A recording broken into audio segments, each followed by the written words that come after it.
ជាបឋមនាងខ្ញុំសូមជម្រាបសួរដល់លោកគ្រូឈៀងមុទ្ធីដែលជាលោកគ្រូឯកទេសខាងរូបវិទ្យានៅ Department ទូរគមនាគមន៍និងអេឡិចត្រូនិកនាងខ្ញុំមួយចាន់នីនឹងធ្វើការបកស្រាយនៅប្រធានបទរលកស៊ូណាមីវេទិកាគឺទី1និយាយអំពីអីគេគឺជាស៊ូណាមីហើយមូលហេតុអីបានកើតមានស៊ូណាមីបន្ទាប់មកដំណើរការនៃការកើតឡើងហើយលក្ខណៈពិសេសរបស់ស៊ូណាមីនិងការការពារការប្រុងប្រយ័ត្នពីរលកស៊ូណាមីរលកស៊ូណាមីគឺជាបាតុភូតដ៏ធំដែលមានគ្រោះថ្នាក់បំផុតដែលបង្កការភ្លេចភ្លាញដល់ជីវិតមនុស្សនិងទ្រព្យសម្បត្តិហើយពាក្យថាស៊ូណាមីហ្នឹងមានប្រភពមកពីភាសាជប៉ុនដែលមានន័យថារលកកំពង់ផែវាជាសំណុំនៃរលកដ៏ធំដែលខុសប្លែកពីធម្មតាដោយសារមានកម្លាំងកម្រើកនិងលក្ខណៈសម្បត្តិរបស់វាមូលហេតុនៃការកកើតមានស៊ូណាមីមូលហេតុចម្បងមាន3គឺការរញ្ជួយដីបន្ទុះភ្នំភ្លើងនិងការទង្គិចឯកផ្កាយការរញ្ជួយដីជាមូលហេតុដែលកើតញឹកញាប់បំផុត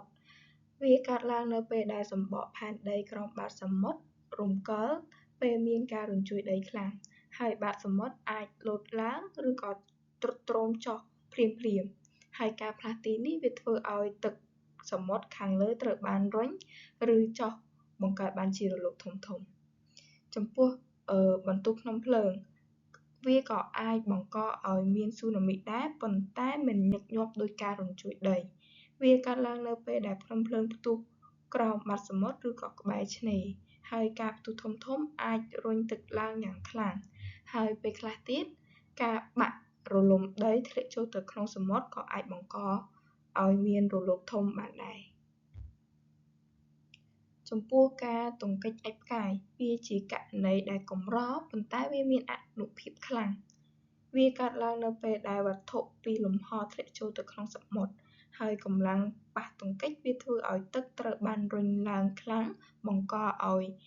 រលកធំខ្លាំងបំផុតហើយវាអាចបង្កស៊ូណាមីដែលមានអំពើបំផ្លាញធំជាងគេដំណើរការនៃការកើតឡើងរលកស៊ូណាមីគឺចាប់ផ្ដើមនៅពេលដែលមានការរំជើបរំជួលបាតសមុទ្រវាជំរុញទឹកសមុទ្រពីលើឲ្យរំកិលឡើងឬក៏ចុះបង្កើតបានជាថាមពលរលកស៊ូណាមីធ្វើដំណើរចេញពីចំណុចកណ្ដាលនៃការរំជើបរំជួលក្នុងល្បឿនដ៏លឿនបំផុតអាចឈានទៅដល់800គីឡូម៉ែត្រក្នុង1ម៉ោងប៉ុន្តែល្បឿននេះនឹងថយចុះនៅពេលដែលចូលទៅដល់ទឹកក្បែរឆ្នេរទោះបីជាយ៉ាងណាក៏ដោយនៅដំណាក់កាលនេះរលកមានកម្ពស់ទាបណាស់ក្រោម1ម៉ែត្រដែលយើងមិនអាចសង្កេតដឹងដោយភ្នែកទទេបានឡើយប៉ុន្តែនៅពេលដែលរលកនេះធ្វើដំណើរចូលទៅដល់តំបន់ទឹករាក់ឬក៏ជិតឆ្នេរល្បឿនរបស់វាចាប់ផ្ដើមថយចុះតែផ្ទុយទៅវិញកម្ពស់វាបែរជាកើនឡើងយ៉ាងខ្លាំងរហូតដល់